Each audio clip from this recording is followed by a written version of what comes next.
Hello, and welcome back to the Strange Water podcast. Thank you for tuning in for another episode. Here's what you need to run an Ethereum node. A dedicated computer capable of running the software that makes up Ethereum. An always-on and unlimited power supply and internet connection.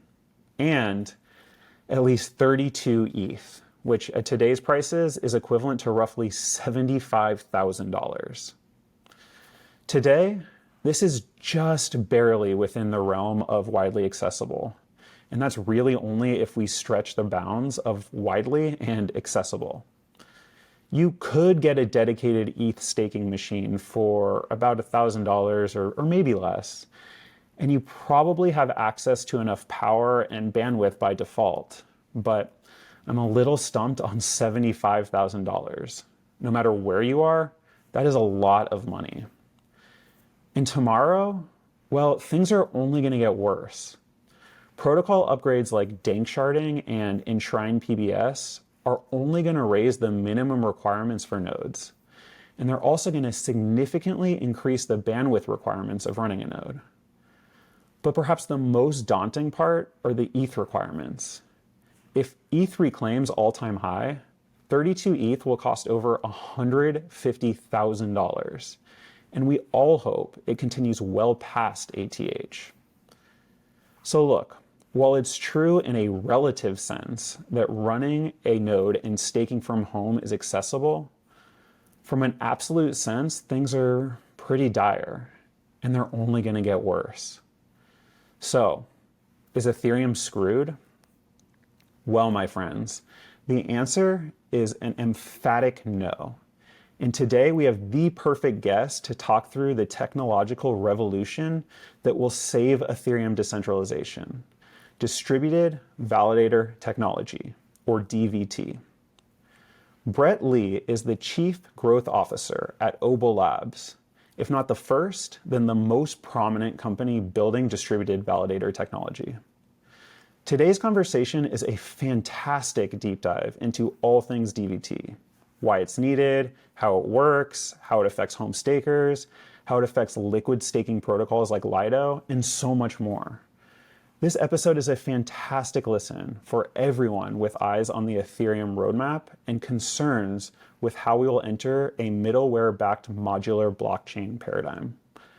By the end of today's talk, you should walk away realizing that in the Ethereum endgame, each point in the Ethereum network universe isn't just a star.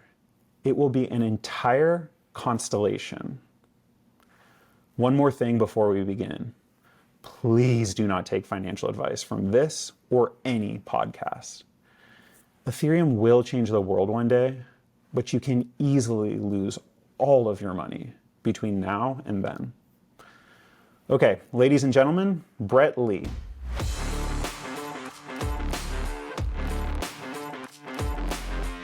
Brett, thank you so much for joining us on the Strange Water podcast. Thanks for having me.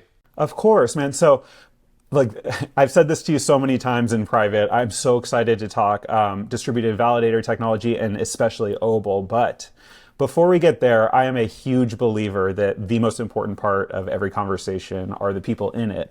So with that as a kind of frame, can you tell us who you are, how you found crypto, how you found yourself in this weird corner that is the start of hopefully the next bubble? And I guess what about crypto drew you in as opposed to repelling you? So I consider myself a Web 2.5 person. I've spent most of my career in Web 2. And I was always fascinated by the potential of technology to impact people's lives, to make the world a better place.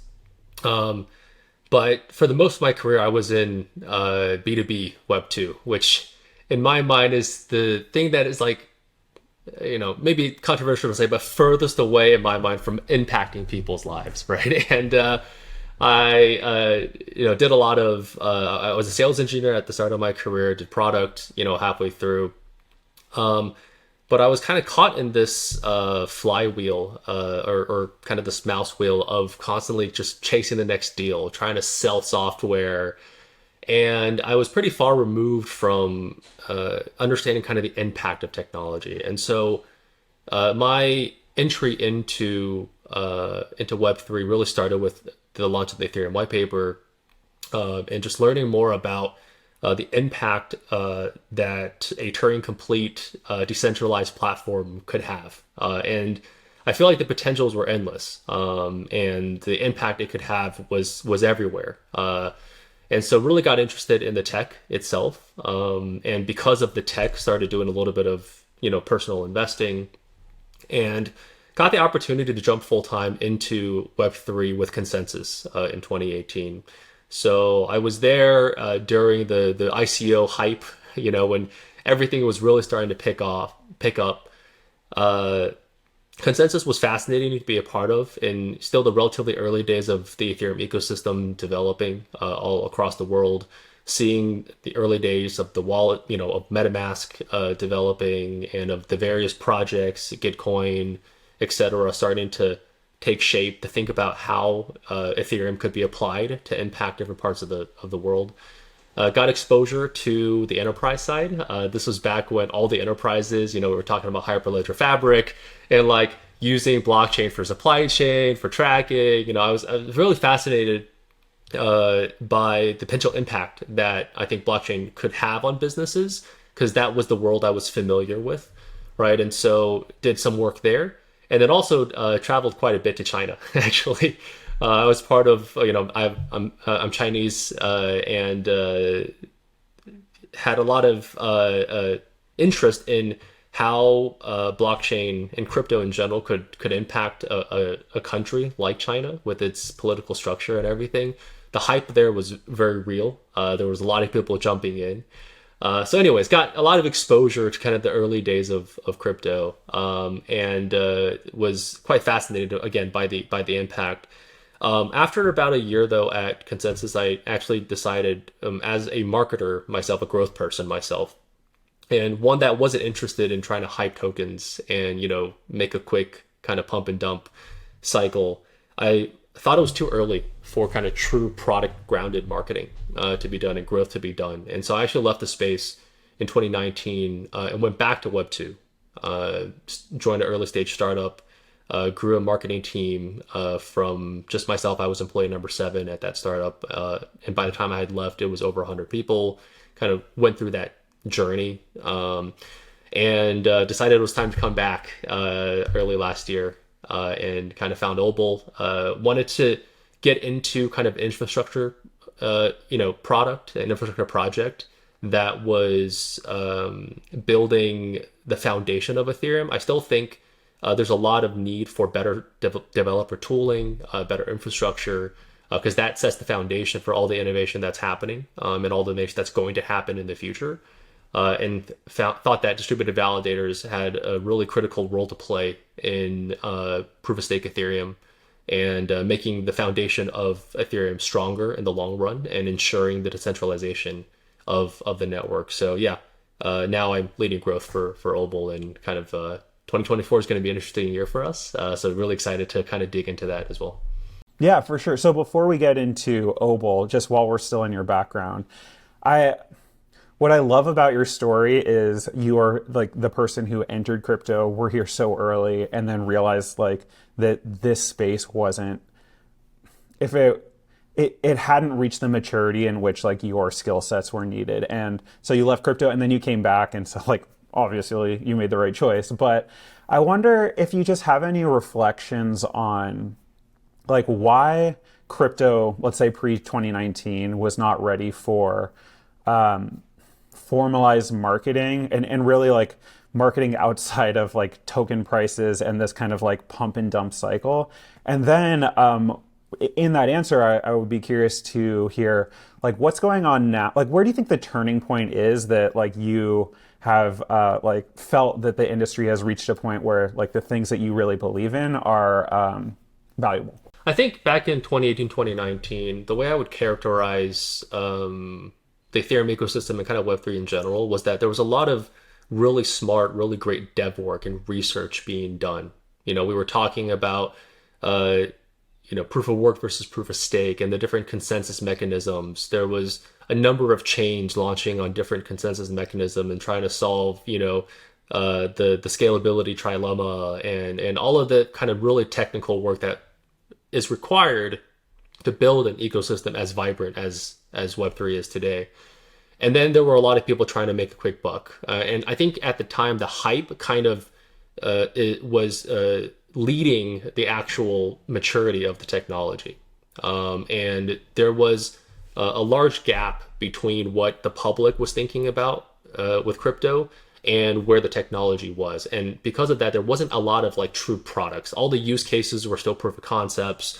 You know, there were early days of designs of things that are, of how things could be applied in different things, but nothing was mature enough to actually be ready to be taken to market, where there was a user base and there was demand and there were needs to be addressed, and product mature enough to be able to do that.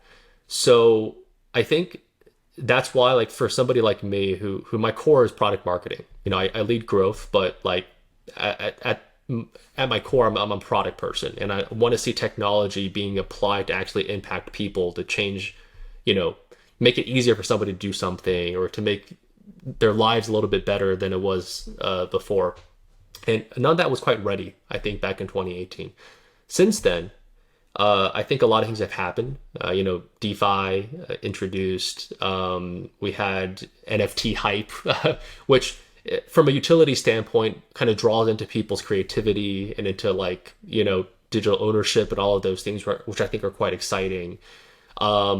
There's a lot more tooling available. I think from a hype cycle, it's kind of died down a little bit, which is why I left during a bear market and came back during a bear market, which was a little bit by choice, because I think the true development and building happens during bear cycles, right? And that paves the way towards future bulls.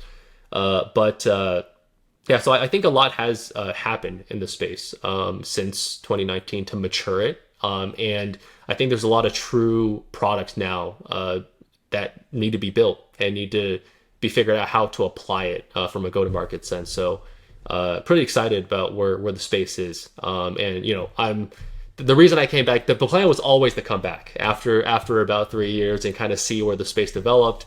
And I think now's the right time to start to kind of build towards the future. I think a lot of exciting things are on the horizon. Yeah, for sure. And I think that one of the exciting parts of this kind of pre-bull run phase is that the narratives that are going to drive the next bull run are starting to become apparent. And I think it's so clear it's about LSTs and about the staking layer. It's so clear that it's about eigenlayer and restaking. It's so clear about the modular blockchain. And so totally hear you on that. I guess last question before we talk modern day, I would love to just hear, do you have any thoughts or just anything you can share about the experience of being outside of crypto during a full bull cycle? And that's both the exuberant highs and the crazy amounts of money and Luna at 120, and also just the cataclysmic falling and the dinosaur extinction event and SBF and all of this. What was that like, experiencing a space that you love so much but just not in it? Yeah, it's a interesting question. And I think for me, when I was out of it, I frankly didn't really pay too much attention to the headlines, because that to me was still indicative of just a layer of hype that sit on top of the true kind of maturity and continued steady growth of the space, right? I think that's where I was actually quite interested in what was happening, right?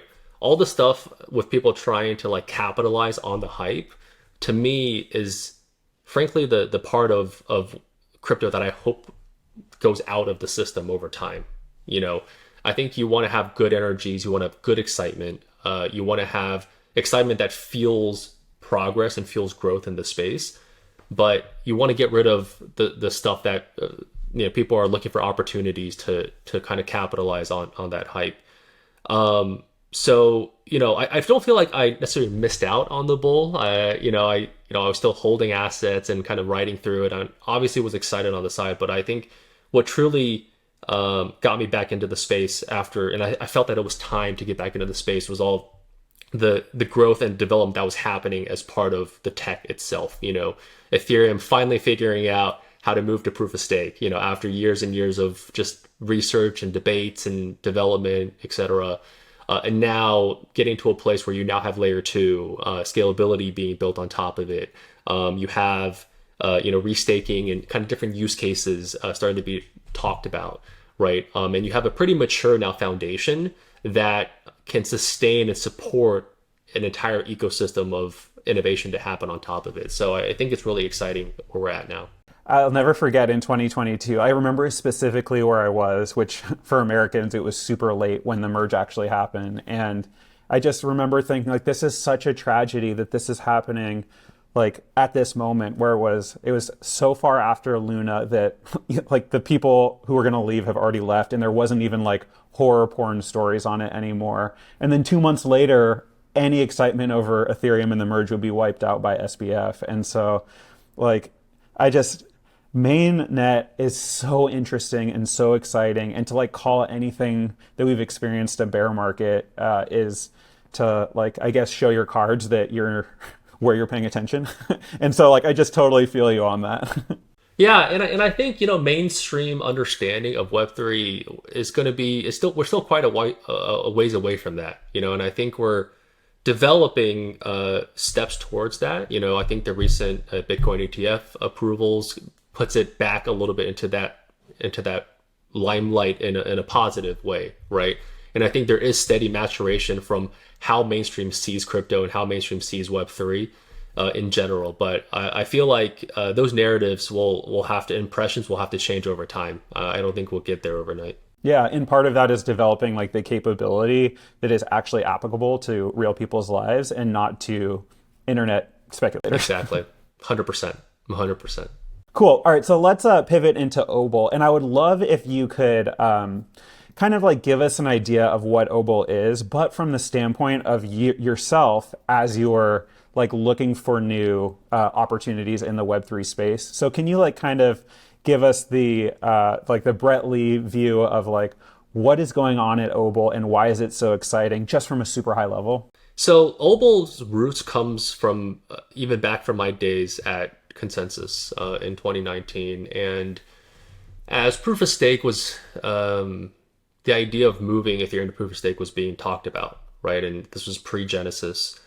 There was still a good amount of people concerned about the potential centralization risks of a move to proof of stake.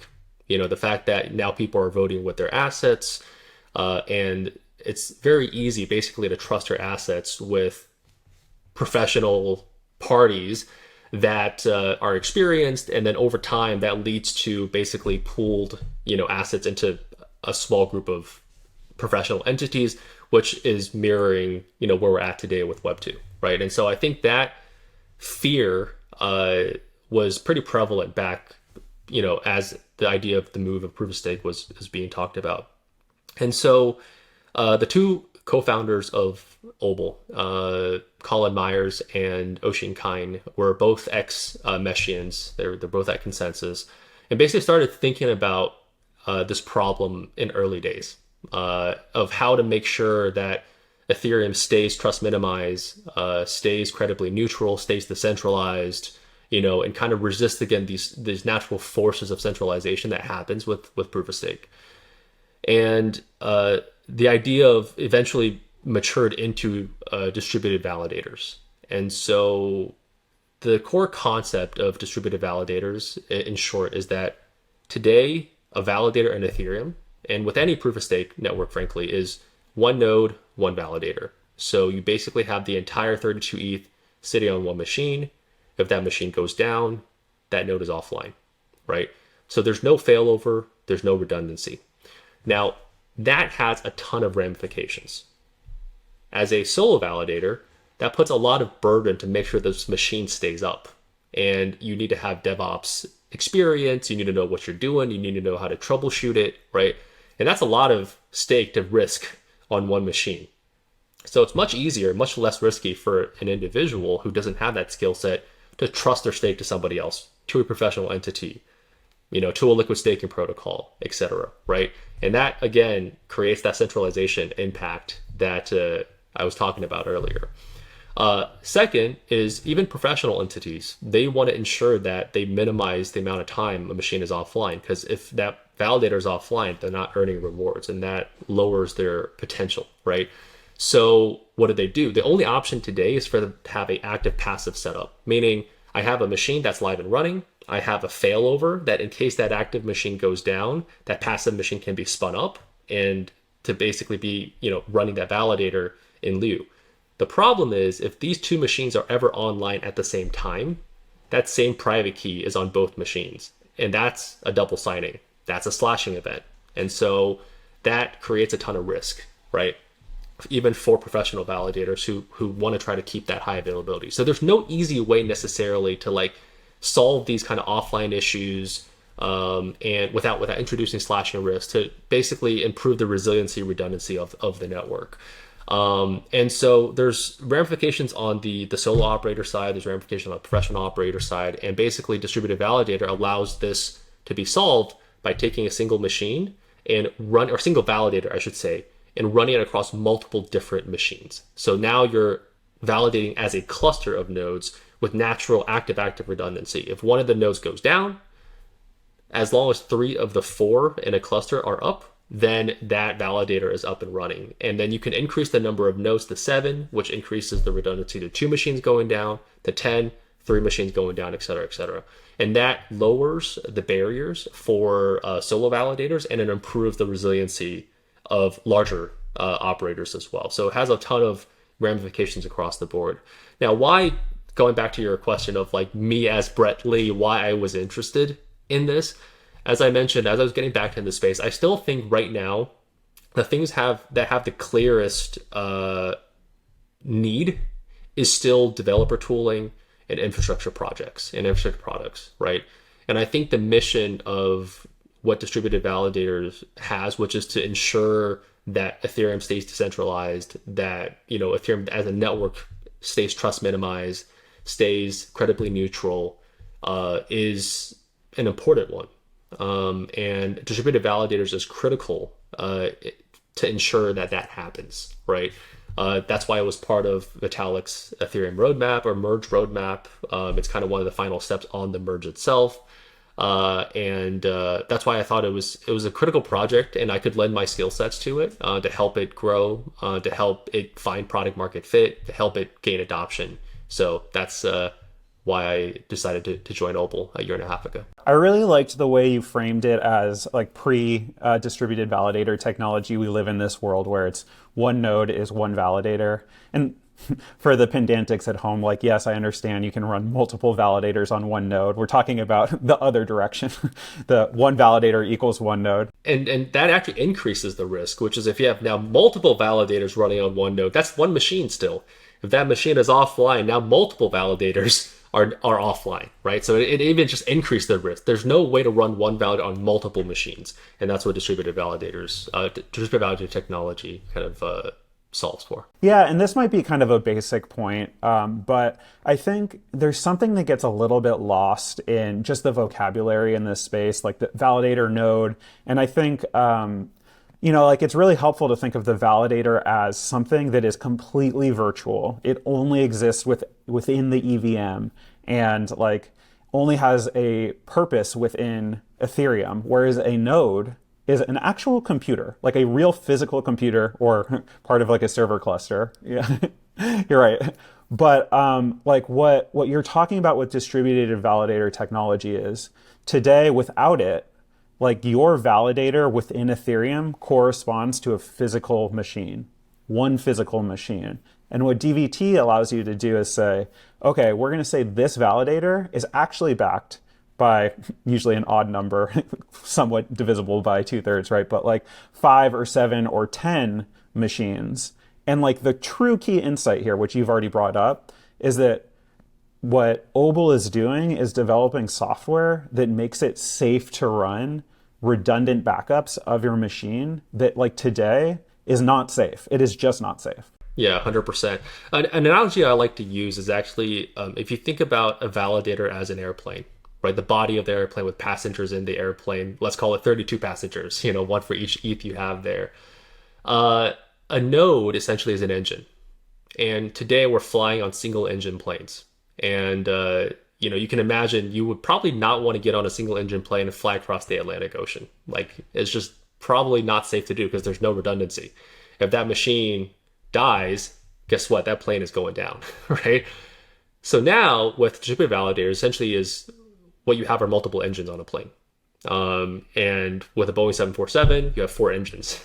If one of those engines dies, you're still okay because those other 3 engines will carry you to the other side of the ocean. And so that's another way to think about it is a plane is the validator and the engines are the machines running it. They're the nodes. And what you now enable is redundancy because you can have multiple engines powering this validator. And I guess this, again, might be a little bit basic, but can you just talk through a little bit about why it is, I will never say risk-free, but it's relatively safe to run an Ethereum node until you start thinking about coming up with redundancy? And I guess, first, why might you care about having redundant setups? But 2, you've briefly mentioned it. Can you just talk through, what are the actual risks you're introducing by having this backup? Yeah, so at the core of every validator is a private key, right? It's one Ethereum key that you are using to sign attestations and to do block proposals. Essentially, it's your key to having this validator to be run. And every private key is unique on purpose because you want to prevent people trying to essentially Sybil attack the network or hack the network. And the way to do that is by for example, having the same private key multiple times, and you're trying to basically be a bad actor and mimic an actual good validator on the network. And so inherent in Ethereum, as with all proof of stake networks, there is slashing penalties, which is it detects some bad behavior in the network or incorrect behavior in the network, and it's going to penalize you for that. And that prevents bad actors from trying to hack the network. A very common, or the basic one for slashing is double signing.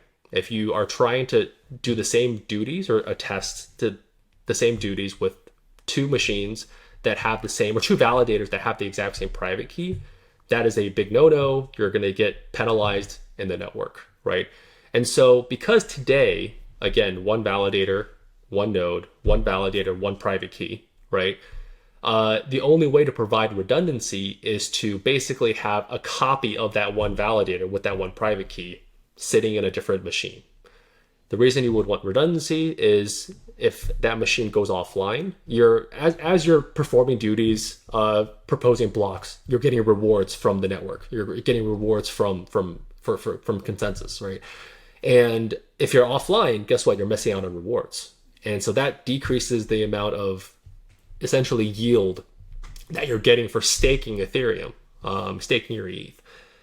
So for more sophisticated operators, right, who wants to maximize the amount of rewards that you can get, they're incentivized to try to keep uptime as high as possible, to keep every machine running 100% of the time, ideally, if they can, right? It's never exactly 100, but as close to 100 as possible. And so the only way to do that is if you think about in the cloud sense, if a machine goes down, another machine gets spun up, nothing's lost, right? You're fine. But in Ethereum, the only way to do that is, as I mentioned, to have a passive machine that can be activated when that active machine goes offline. And that creates that double signing risk because if both machines are on at the same time, same private key, the network detects it, big no-no, you're going to get slashed. And sorry, just to draw out an example here, the idea is so your primary, for whatever reason, falls offline. And so your secondary is no worries, I got this. And it turns out that your primary didn't actually fall offline. It just missed 20 minutes. And so on the 21st minute, it's I'm back in, let me sign something. And the secondary doesn't realize that the primary is still in. So it's signing stuff. And now your redundant setup, which is done for the safety and good-natured operation of Ethereum, has now created first a security problem for Ethereum. And in order to stop that security problem, Ethereum's response is to take your money. That's exactly right. Yeah, that's exactly right. And one actually nuance here is that with offline missed rewards. You're just not getting the rewards that you would have gotten if your machine was offline. But a slashing is the ETH that you have staked, we're going to take a piece of it, and you're actually getting penalties. So you're losing money in that case. You're losing assets in those cases. Got it. So makes so much sense. And I think, I hope everyone realize like why this technology is so crucial, because like in the modern world, redundancy is how we create scalable, like billion person systems. But the construction of Ethereum does not allow us to have safe redundancy. And that's what DVT is. So I think now is a perfect time. Can you walk us through how DVT or Obol with the Charon, sorry for the pronunciation, the client Charon. works? And Charon, yeah. I think it might be helpful to talk first through, like, as an ETH staker, what is the software that you're running? And then now if you want to upgrade to become a distributed validator, like, how does that change the dynamic of what you're doing on your machine? Yeah, good question. So there's basically two ways you can set up a distributed validator. One is where you run all of the, let's say there's a 4-node cluster. So 4 machines running one distributed validator cluster. You can run all those 4 by yourself, or you could have 4 people each running one node and operating as a multi-operator cluster, right? So those are two kind of distinct paths. For the first path, basically what you would do is, so we've developed what we call a distributed validator launchpad. Actually, our head of product was back at Consensus and developed the original ETH2 launchpad. So when you want to set up your Ethereum validator, you have now a dApp. You go online, it's a UI, you walk through the steps, and it'll walk you through exactly how to set up the validator. We've developed something similar for setting up a distributed validator, right? So you go online, go to this web portal, and it'll walk you through the steps. So the first step really is what we call a distributed key generation ceremony. So you can think of now, instead of having one private key, each of those machines, 4 machines within a cluster, is running a key shard or a key share. Those shares, when they attest, will, through some fancy math, be put back together and then create essentially the full signature to be able to sign as a single logical validator, right? So a distributed key generation ceremony creates the key shares, and it's a one-time synchronous event. You develop it, or you run it, and then you have the key shares. Then you set up the key shares onto those individual boxes as if it's a regular validator. So really it just adds an additional step of that DKG, and then you basically set up the distributed validator as if each machine was its individual validator. And it'll, through Charon, which is a middleware, it'll monitor each of the different machines, wait for it to be online, right? And then basically once it's online, the Charon is what aggregates the signatures and then validates the entire, signs as if the entire cluster is a single validator. Now, in a multi-operator setting, the exact same steps, the only difference is those key shares goes to 4 individual people, and they would be setting up their individual machines as if it's a full validator, again with Charon connecting the 4. So basically the difference is you just have this additional step of a DKG, and then you're basically setting up multiple different nodes in order to activate this validator, not just the single machine. So just for the sake of simplicity, let's only talk about if our clusters are operated by separate people, and then you guys at home can figure out how to reduce that down to one person. It's just easier.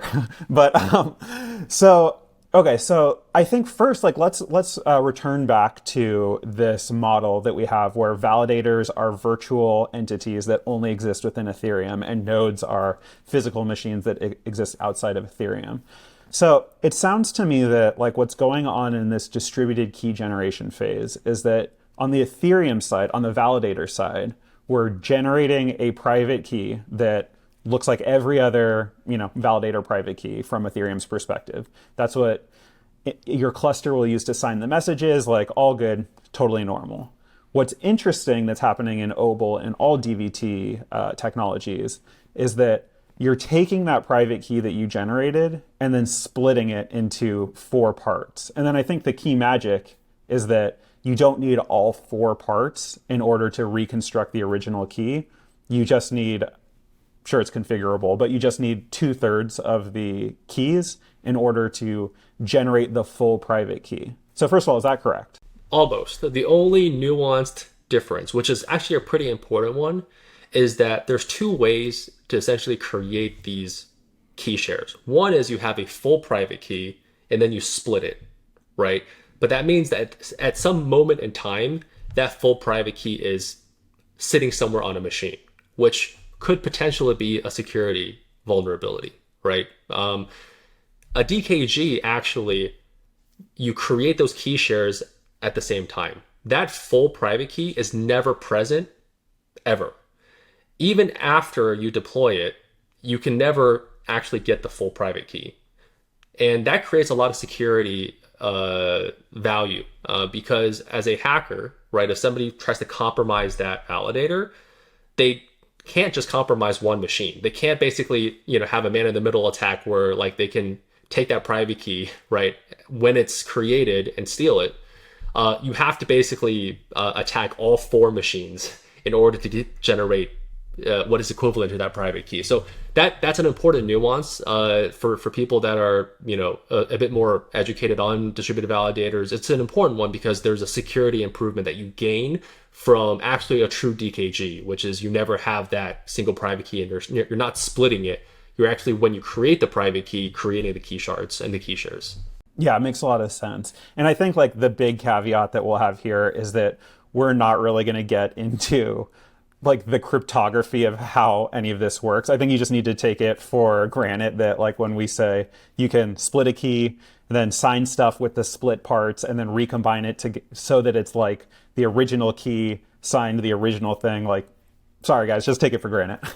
Take it for granted, exactly. If you want to read all about it, there's plenty of articles on threshold key signing and DKGs and all of that stuff. So there's a rabbit hole you can go down for sure. But yeah, probably too advanced to talk about today.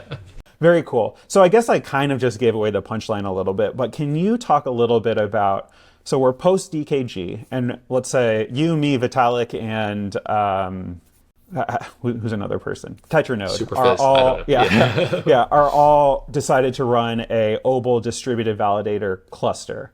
And so we've done their DKG. Ethereum understands us as being a single validator with a single private key. We each have our shards of the private key, which don't give us any information about the original private key, but can be used. So can you talk a little bit about like from the perspective first of like just the Brett Lee machine in this cluster, what's going on? And then can you talk about the step where Charon, that your client comes in and coordinates these 4 machines to like ultimately result in a single validator signature? I think we can simplify this in that each individual node is just really to the person operating it. It's just acting and behaving like a regular validator, just doing regular attestation duties. If it's a block proposal, you're still doing that just regularly, right? The only thing is because when you're signing it with a key share, that signature is being sent to Charon, not directly to the beacon chain, right? It's being sent to Charon, which is a middleware. And Charon is connected to all of the 4 machines within a 4-node cluster, right? And when that signature goes to Charon, all it's doing is waiting for the signature to come. It's saying, okay, 3 of the 4 of the 4 have come. Let me try to aggregate these, see if are those all valid signatures. And if so, then once I have more than 66%, more than 2/3, right? So in a 4-node cluster, it would be 3 out of the 4. I can now create the full signature for that entire validator and then send it to the beacon chain and send it to the Ethereum network essentially. So really to the individual, there's no difference to operating a distributed validator node or operating the validator itself.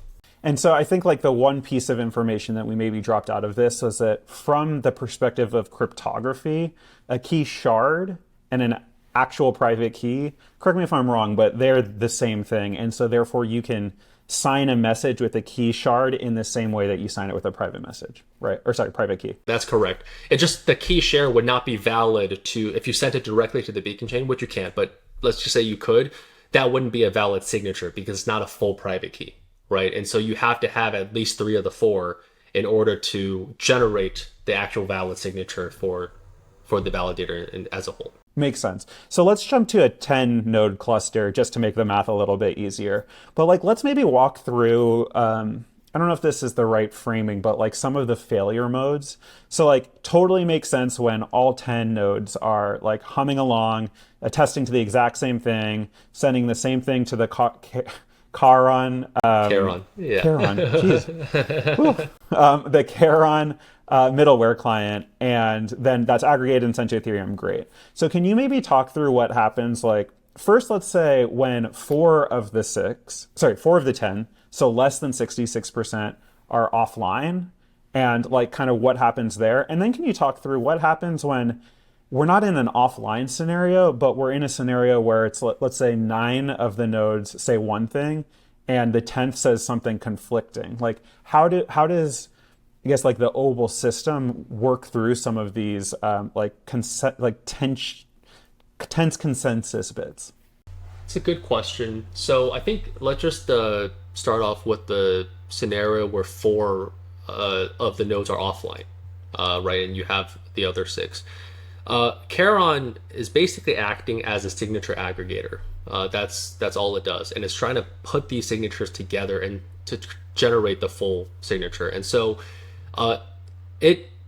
because of the cryptography, it requires at least 2/3 of the signature to be valid in order to generate the full signature. And so in the case where 4 of the nodes are offline, then it wouldn't have the adequate amount of signatures from the key shares from the individual nodes to generate that valid signature for the entire DV cluster. And so it just basically doesn't send anything to the beacon chain because it says it's not valid. We're just not going to send it, right? Similarly, in the case where you have, some Byzantine behavior, you have a malicious node within the cluster. Charon will actually be able to detect, again, if that signature is valid or not. If it tries to self-slash, etc. If it doesn't have, again, the amount of valid signatures necessary to generate the valid signature for the validator as a whole, or for the distributed validator as a whole, then it just won't send anything to the beacon chain. So it actually acts as a protection layer here, right? You basically have to have, at least in this case, 7 nodes compromised in order for any bad thing to happen with the validator. In order for the validator to self-slash or to do anything kind of malicious, you have to at least have 7 of the nodes compromised, which creates a level of resiliency in the actual validator entity itself, to prevent against these malicious behaviors or offline scenarios. Part of the, I hate to say trick here, but part of the trick is that like with Ethereum, if you just don't participate when it's your turn, it's like, I mean, not exactly, but it's basically like net neutral, right?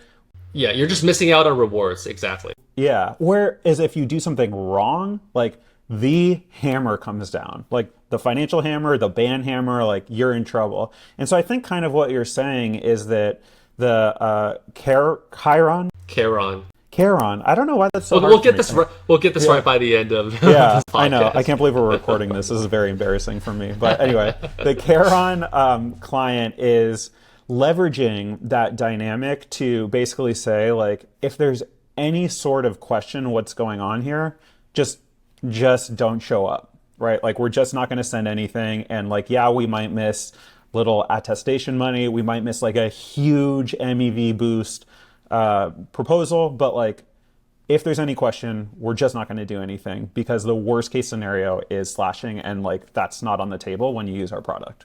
That's correct. It's an extra layer of protection at the validator level that prevents against malicious behavior, which today doesn't exist. Because today, if a validator is malicious, it'll try to send a malicious, it'll try to sign on the actual beacon chain itself. There's not that additional layer of protection at the validator level, which is what Charon acts as. and this is like a little bit of like just detail, but like a cryptography detail. But like, let's say I have 10 signatures, and I hope that they're all valid. Is it pretty easy for me to check like every subset and figure out which ones can be combined and which ones can't? So, for example, if I have 10 signatures, 8 are valid and 2 are not, am I able to like quickly identify which 2 are invalid, put them aside, then aggregate the 8 correct ones, and then like present that to Ethereum as a signature? Yeah, essentially, it's this is getting a little bit into the cryptography, but like it's based on elliptic curves, and so it's not necessarily like you're not adding things together. You know, you're actually trying to like fit things into a math puzzle to find a dot on this curve, right? And so yeah, essentially, if something takes you off the curve, you can throw it out and take the next one, right? And so this is getting a little bit deep. I probably would want my CTO here to answer things more definitively, if you will. But yeah, it's pretty. You will be able to find the valid signatures and be able to sign it. So, okay, we'll jump back to our 4-person cluster where it's you, me, Vitalik, and Superfizz. And like everything that we're talking about in DVT is so awesome when you're thinking about like redundancy and like your ability to just like create a more distributed. It works so well when you really trust your cluster, right? Problem is we're in a trustless space. And the thing like I'm specifically thinking of is in our 4-person cluster, let's say, if I don't know if you can tell, but I'm in Mexico right now. Let's say like there is a problem at my house and my computer is just down. And then Brett has like really pissed off his ISP. So they say like no internet to your house. And so now like Superfizz and Vitalik are like rockstar e-stakers. They're only doing the right thing. They've done everything right. And now they've entered into a situation where like their trust in us has resulted in like penalties for them. And so I'd love for you to just talk through like the trust implications of this like trustless solution to centralization. Yeah, it's a good question, and to answer that question fully, I do need to go a little bit into kind of how Obol has designed our implementation of distributed validators. So, as a design philosophy, we wanted to build Obol in a way that basically allowed it to be modular, allowed it to be used in all the different contexts of staking, right? And the most pure essence of doing that is to build it as a middleware, as essentially a new DV client that sits inside the validator tech stack. It sits between the validator client and the consensus client, right? Now, with that said, we're not changing any of the trust assumptions, actually, in this case, around the validator itself. And so in our current version, which we're calling V1, you essentially are treating the logical DV cluster as a single validator. And so all the people within that cluster, we're not making any assumptions of. That means the onus of trust is on the operators themselves today. Meaning, like, I need to trust these 3 other people within my cluster, right? To an extent, right? One of them can be offline, etc. They have time to come back on, but they all need to be good actors. I need to know, like, that I'm in a cluster with them. And, if a couple of people are offline and there's some permanent issues, then we have some social consensus to be able to say, let's exit the cluster and let's create a new one, right? So that onus today lies on the operators of those clusters. Now, with that said, we know the future looks to be more of, we want to develop something that's even more trustless than it is today. Today, we're saying it's trust minimized, right? But it's not fully trustless. You kind of have to know the other people within your cluster. We are doing we're doing a number of different areas of research to think about what we call V2 will look like, where it's more fully trustless, because then you're getting into penalties and you're getting into tokenomics and those. There's a lot of interesting areas that need to be developed in order for that to happen. So that's the answer, I guess, to that question. And again, the last thing, the reason that we did this is to basically have a product that would be able to be used in various formats today, right? And so like as a, for example, a professional operator, I trust myself. I'm the only one operating it. There's no trust assumptions here, but there's still value to DVT to be able to like have redundancy within my architecture. And Obol allows me to do that, right? For people that, for liquid staking protocols that are running in many different operators, they can have DVT be implemented in a more kind of trust minimized sense. And there's community clusters being rolled out today that people know each other and they have friends that they've staked with, right? And they want to now have redundancy across that. So those are the use cases we tackled first, and we will tackle the kind of more fully trustless type of structure as part of our V2. Makes a lot of sense. So I think this is a good moment to pivot into like kind of the implications of DVT and of Obol. And I think we've touched on a lot of them throughout the last 45 minutes. So don't want to be too pedantic, but I would love to just hear like how you see this transforming what Ethereum is. And like, let's just take the easy ones off the table. It's like reduces the costs of participating in staking from 32 ETH down to a more approachable number, right? I think that's the big one. Like, good, thank you. Yeah, for community validators, yeah. The two that I am really curious to like hear your thoughts on are, number one, the implications for liquid staking providers, and like, of course, the big elephant in the room, Lido, right? Love to hear how DVT is going to transform just the space in general, and maybe any like specific like projects or things that are happening right now. And then the other thing that I'd like to talk about, also super topical, is we've seen so much communication about the importance of client diversity over the last, 3 weeks, whenever the Besu bug happened, and then like 2 days later, the Nethermind bug happened. And I would love to hear the implications of DVT technology, not necessarily for like creating these clusters of different people to create more decentralization and redundancy, but like for me myself, like what benefits could I like, I guess I've already like given away the answer here, right? But like I myself could run a cluster that has all the different combinations of execution clients, and then know that if one has a bug, like that is not going to take down my whole stake. So those are the two big ones I have in my head, the implications for LSTs and the implications for client diversity. And so love to hear your thoughts, and love to hear if there's any other big categories that you see as DVT just changing the game. On the liquid staking side, there is a big push in the community, and I think there has been for a while, to make sure that liquid staking protocols stay decentralized.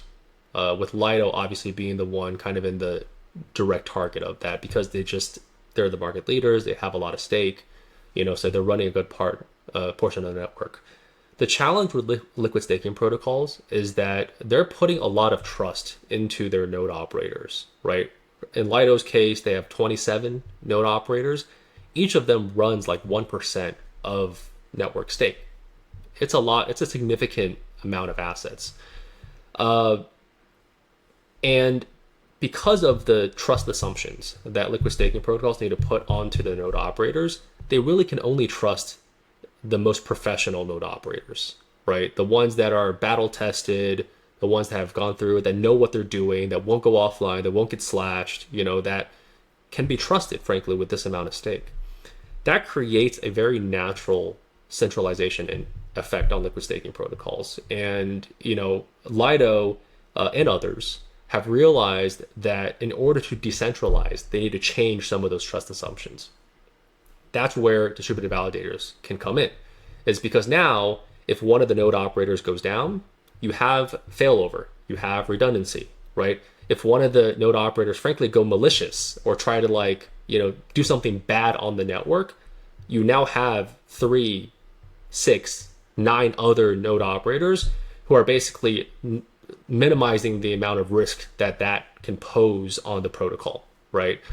And so distributed validators is a critical technology for liquid staking protocols to be able to decentralize their node operator set, and for it to get more medium-sized community valid, heck, even solo stakers involved in being a node operator for liquid staking protocols, right? And so Lido, we've been working with them for quite a while, and recently we're on the path to launching the first additional module on Lido V2, which is their next generation of how they're managing their node operations. And this new module is called Simple DVT.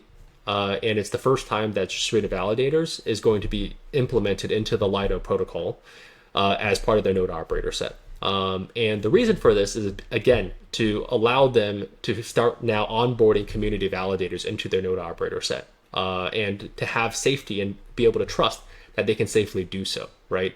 So Simple DVT, we just passed a critical milestone, which is our testnet with them. We had minimum bars for effectiveness, uptime, kind of performance metrics that we needed to pass as part of this testnet in order to get approved or move towards approval for mainnet deployment. We are happy to announce that all of the performance bars were passed, and we shared a report recently about that. And so we're on kind of the final step towards mainnet deployment of Simple DVT, which is quite exciting. It's going to onboard now 200 new node operators onto the Lido network. Today there's 26. So essentially with a single module, you've almost 10x'd the amount of node operators on Lido. And this is only going to grow as we, put onto, or as we implement onto mainnet. We're going to run it for a while, see how it performs. And then over time, that module is going to grow. And I think it's a great test bed for the impact that DVT can have for liquid staking protocols running to decentralize kind of the node operator set for liquid staking protocols. I'll also mention real quick that we have also been working with EtherFi, which is another liquid staking protocol, for quite a while.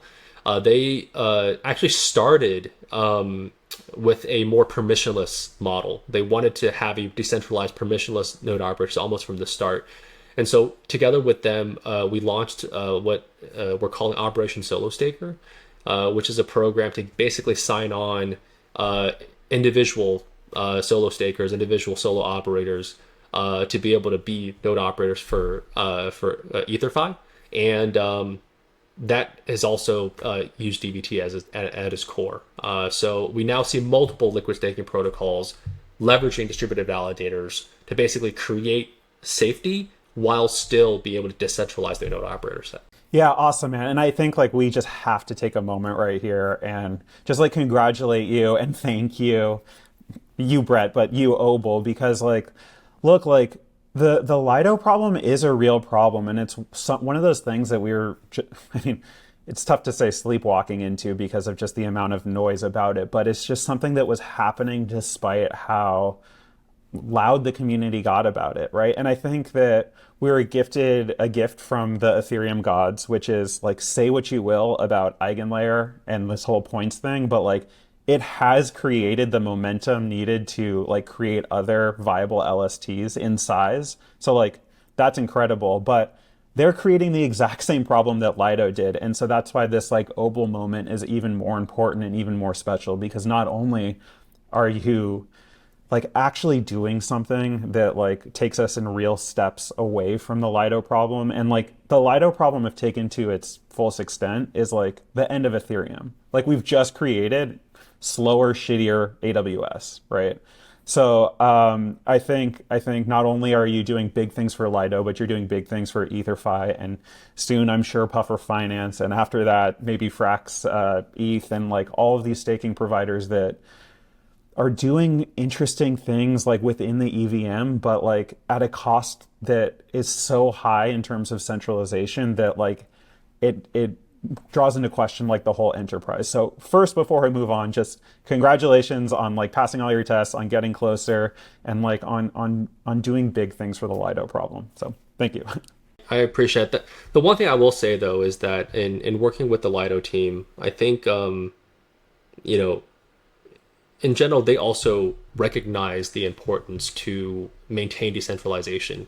And I think, that's why they have been so proactive in delivering Simple DVT, and kind of, they've also started building out a second module called their community validator module. And so I think in general, like Lido also recognizes the potential risk of being too centralized, but I think as a whole, the entire community is just more aware of the risk of centralization, especially as There is more excitement around staking. There's more now with restaking, that added excitement, right? It creates additional need and additional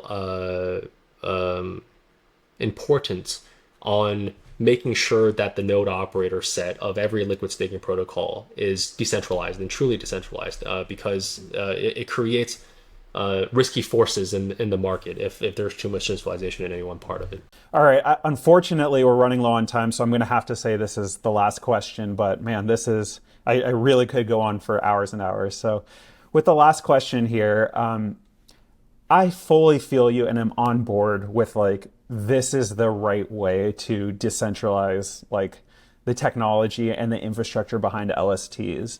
And this is all about the node operator set and like the physical machines and like how to create decentralization in the real world. My question for you is, as we enter this new meta where we get more decentralized on like the machines contributing, that almost kind of gives us the permission structure to centralize all of the actual value into like one or two single tokens like within the EVM. And so like I find that it's kind of funny that like the more we decentralize outside of the EVM, the more comfortable we are centralizing our assets within the EVM. And so I wonder if like kind of where you fall on that observation. Like one, tell me if you think that's just asinine, but two, like do you see that more as like that is the next problem we need to solve and we're just going to leave it to the people building within the virtual machine? Or do you see that as like, no, that's not a problem, that's a good thing. Like what we're doing is creating like a centralized money Lego for DeFi that is backed by a decentralized trustless network? It's a really interesting question, right? I think there is this balance that needs to be struck between having standard ways of operating or transacting in the Ethereum network versus creating single points of failure.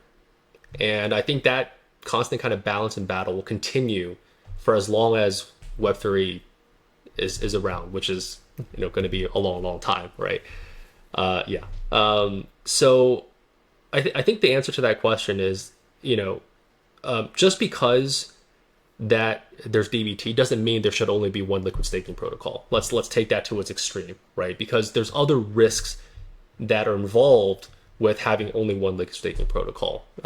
Smart contract risk. There's I think just social risk, right? Et cetera, et cetera. So I think there needs to be this balance being struck between that. Now you also don't want to get too far in the other direction where everything is too scattered, right? I think with layer twos, there's just a lot going on there, right? And so there's some standardization that will still, and interoperability perhaps, that still need to be, principles that still need to be applied. So I don't know if I answered your question directly, but I think in short, like there is this kind of natural balance, and I don't have a clear answer about what that balance looks like, right? Because I think the ecosystem will kind of evolve and figure itself out. I think we have a good way as part of the Ethereum ecosystem of self-governing and like, if everything is going too far one way, kind of having the community push back and push it the other direction. So I trust that we'll find the right balance for all of this in the future, but the goal is to continue to like remove and reduce single points of failure within the network as a whole. And from a distributed validator standpoint, I think that's one critical area that we're focused on, which is reducing that single point of failure at the consensus layer of Ethereum. And yeah, I know we didn't have sorry, real quick. I know we didn't have the time to cover it, but the client diversity topic is actually pretty critical for this as well. Let's spend 5 more minutes. Why don't we talk about it? Okay. Yeah, so the client diversity problem is quite interesting because going back to, I think, why some of the issue exists is because you want to be using the best in class client when you only have one choice, right? If you're running one machine, you're running one validator, like I want to make sure I'm using the one that everybody else is using because I'm the safest. I feel the safest because everybody else, there's social consensus, social support. But that naturally creates a risk to the ecosystem as a whole, because if there is an issue with that most used client Geth, right, then a massive percentage of the network is impacted. And so with distributed validators, you now don't need to make that choice. because you can have with each node in your cluster a different client configuration, different execution client, different validator client, different consensus client, and you have redundancy now. And so it actually makes it much easier to get client diversity because you're not making the choice. Do I go with a minority client that maybe is a little bit less proven? Or do I, use the majority client that everybody else is using and increase ecosystem risk? You now don't have to weigh those choices because you can have a mix of clients within the nodes within your cluster. So I think it is the actual solution to the client diversity problem, is to be able to run a multi-client type of setup in every single validator that you have. Yeah, and I think that this makes so much sense for the professional staking providers. Like, why wouldn't you do it? I'm a Rocket Pool home staker, so like I'm just trying to think through now, like, am I really gonna go buy two more computers and like maybe co-locate them, maybe put them somewhere else? Maybe I'll get like an Amazon validator, but then like what am I doing for? And so like most of the stake is with the big providers anyway, so this actually might just straight up solve the client diversity problem.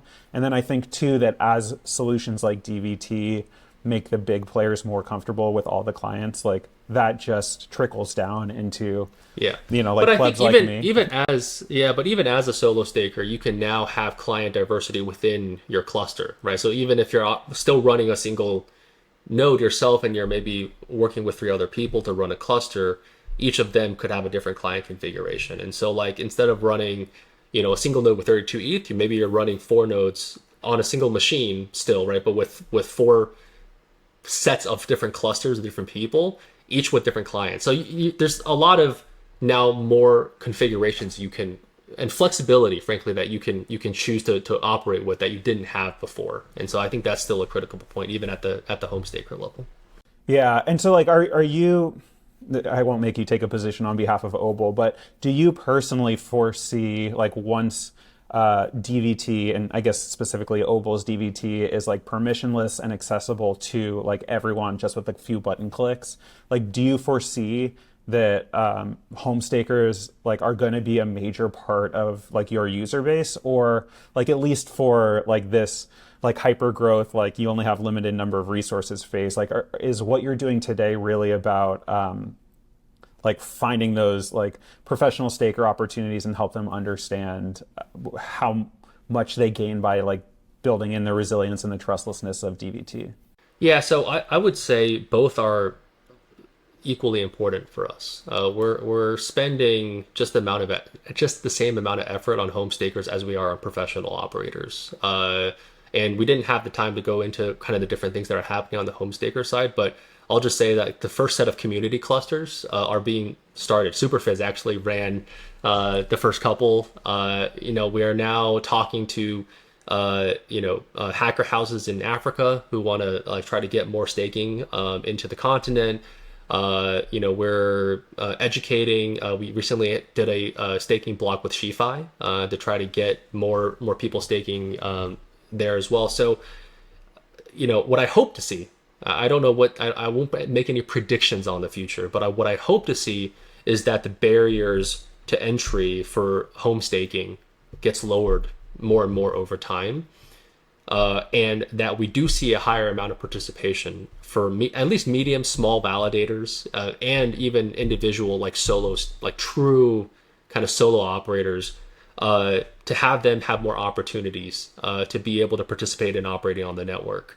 One last thing I'll say, and I know we're probably over time, is that one of the things we're hoping is to build an on-ramp for more home validator, more solo stakers to participate.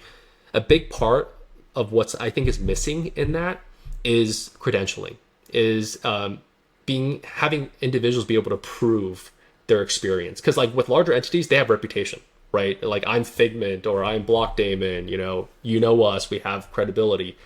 But if you're an individual sitting at home, even if you had 5 years of experience validating and running validators, there's no way to prove that other than your word. And so what we're doing today, we recently launched what we call the Obol Technique Credential, which is an SVT that we give out based on objective metrics of validation. So you have to maintain a certain amount of uptime, certain amount of effectiveness, run a DV for a certain amount of time, and you get to earn this credential. And what this credential gives then is we're working with Lido and EtherFi and other liquid staking protocols to gain credibility behind this credential, where they can see this as, okay, this is a proof that this particular individual has experience and has proved experience to be able to run a node at this level of performance. That makes me more comfortable to allow them to operate in my community operator set, for example, right? And so I think there are some of these things that are also still missing in the ecosystem to get more opportunities for home stakers that we're also trying to hope, or that we're hoping to be able to fill and at least contribute to the development of having more home stakers participate in the network. Yeah, and I while you were talking, I just kind of had the realization that the point that I was making is like really, really specific. And yeah, like I guess maybe there's going to be people like me that are interested in increasing resiliency by running like DVT technology within like my own empire, right? But like the much more important user from like the home staker like standpoint isn't going to be the guy who wants to create resiliency within his own setup. It's going to be the person who wants to participate with other people. And like maybe that's with a group of their 4 friends, or maybe that's like in a, I don't know how good the technology works yet, but like I could imagine a world where it's like a 5,000 person community cluster and you want to opt in to be the 5,001st person. And like, yes, you don't trust these 5,000 people, but we're at like the number of people where you are like back into trusting statistics. And so like that is really, I'm sure, what you mean when you say that that home stakers and that ilk are just as important to you as like the professional operators. And some of those dots are being connected, right? Because if you think about with Lido, with EtherFi, they're professional liquid staking protocols, right? The largest, some of them on the network. They see DVT as a way to onboard more community stakers onto their network, right? And so I think that now you see this interesting kind of opening up opportunities for home stakers, even if they don't have their own ETH, even if they're not solo staking, to basically earn enough experience and credibility to be able to now be a validator for Lido, be a validator for EtherFi. And there's these on-ramps that are being built to allow them to do that, and DVT is at the center of it. Because without DVT, none of these community modules or community node operator sets would be possible. Yeah, awesome, man. Frustrating. Like, there's only so much time in the world, and honestly, like, we didn't even get to like some of the more interesting parts. Like, you're gonna have to come back. Like, I really want to talk to you about the implications of DVT and then in latency. And like, we're already seeing so many games around like how if you have enough stake and you're willing to delay until the last possible second, the implications on stake return. And now we're adding in like a new step. Like, what does that mean? But sure, just for the sake of your schedule and our listeners' ability to pay attention, I'm going to have to cut us off here. So, Brett, I just want to say, first of all, thank you again, and also congratulations to like what Obol has done so far, but really like the achievements that you're starting to like publicly list off with Lido and with EtherFi and with all these other like massive pillars of Ethereum. So, thank you and congratulations. Thank you so much, Rex. Thanks for having me. And yeah, looking forward, hopefully, to having another opportunity to chat again soon. Of course. Well, before I let you go, can you share with the audience how they can find you, how they can find Obol, and if they're interested in DVT and like maybe becoming an operator eventually, like, can you just talk a little bit about where you are in the process and like where people should be looking for when, it's open up to the public? So we're already on mainnet open beta. Meaning if you're somebody that wants to run a DV, you can do so already. You can find us on obol.tech, our website, which will navigate you to the various places you can go, join our Discord. You can do it from there. If you want to learn more about the technology, you can do it from there as well. Me personally, I'm happy to talk to anybody that wants to connect. You can find me on Twitter at Composius, and also Telegram on @Composius. Awesome, man. Well, I'm just going to say it again. Just thank you, and congratulations. And yeah, man, I hope to see you again on the podcast soon. So, Brett, thank you, and have a great day. Thanks, Rex.